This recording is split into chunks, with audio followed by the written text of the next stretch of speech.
શું police head constable ગંભીર ગુનાની તપાસ કરી શકે? જો પોલીસ હેડ કોન્સ્ટેબલે કોઈ ગંભીર ગુનાની તપાસ કરી હોય તો એનાથી આખો કેસ એ ગેરકાયદેસરનો બની જાય?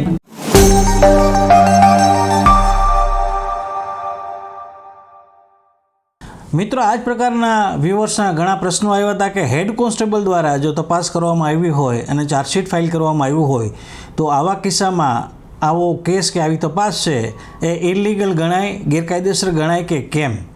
તો મિત્રો, આજે આપણે આ વિડીયોના માધ્યમથી આ વિષય ઉપર ચર્ચા કરવાના છીએ. તો વિડીયોના અંત સુધી જોડાયેલા રહેજો, જેથી કરીને તમારા માઇન્ડમાં ક્લિયરિટી આવી જાય કે હેડ કોન્સ્ટેબલ દ્વારા જો તપાસ કરવામાં આવી હોય તો એ કયા સંજોગોમાં લીગલ છે અને કયા સંજોગોમાં ઇલીગલ છે કે કાયદાની વિરુદ્ધની છે, એ એકદમ સ્પષ્ટપણે તમને સમજાઈ જાય. મિત્રો, સૌપ્રથમ તો આપણે ક્લિયર કરી દઉં કે હેડ કોન્સ્ટેબલે તપાસ કરી હોય તો એ જરૂરી નથી કે એ તપાસ છે એ ગેરકાયદેસરની છે અથવા તો એને કારણે આખો કેસ છે એ ગેરકાયદેસર બની જાય.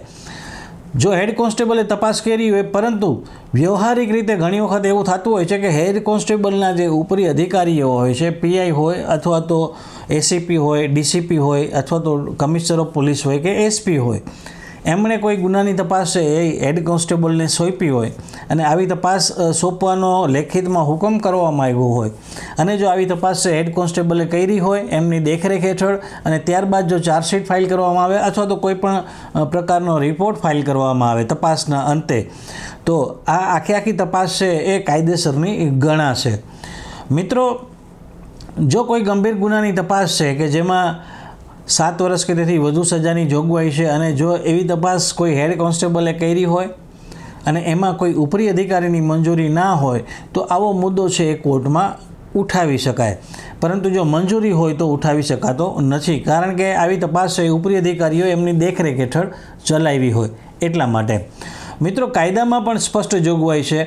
ક્રિમિનલ પ્રોસિજર કોડમાં 156 જે BNSS એટલે કે ભારતીય નાગરિક સુરક્ષા સંહિતાની કલમ 175 અત્યારે નવી અમલમાં આવી છે, એમાં પોલીસને કોગ્નિઝેબલ ઓફેન્સની તપાસ કરવાની સત્તા આપવામાં આવી છે અને ભારતીય નાગરિક સુરક્ષા સંહિતાની કલમ 176માં આ તપાસની આખી પ્રક્રિયા સમજાવવામાં આવી છે, એની આ આખી જોગવાઈ છે. મિત્રો, ઘણી વખત આપણે વ્યવહારિક રીતે જે કંઈ સમજતા હોય છે, પરંતુ કાયદામાં એની આખી પરિસ્થિતિ અલગ હોય છે.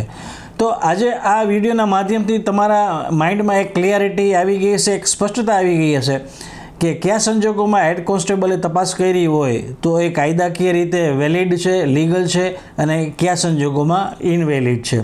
મિત્રો, કાયદાની આ જ પ્રકારની સચોટ માહિતી મેળવવા માટે થઈ કાયદાની વાતોને સબસ્ક્રાઈબ કરો, કાયદાની વાતોને ફોલો કરો અને તમારા મગજમાં પણ આ પ્રકારના કોઈ પણ પ્રશ્ન હોય, ફોજદારી કાયદાને લગતા, ક્રિમિનલ લોને લગતા કોઈ પણ પ્રકારની મૂંઝવણ હોય તો મૂંઝાયા વગર તમે કોમેન્ટ બોક્સમાં તમારો પ્રશ્ન મૂકજો.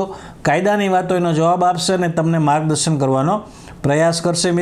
મિત્રો, કાયદાની વાતો સાથે જોડાયેલા રહો. ફરી પાછો નજીકના ભવિષ્યમાં નવા વિષય વસ્તુના વિડીયો સાથે તમારી સમક્ષ રજૂ થઈશ. જ્યાં સુધી મને રજા આપશો, પોતાનું ખૂબ જ ધ્યાન રાખજો. Take care. જય હિન્દ.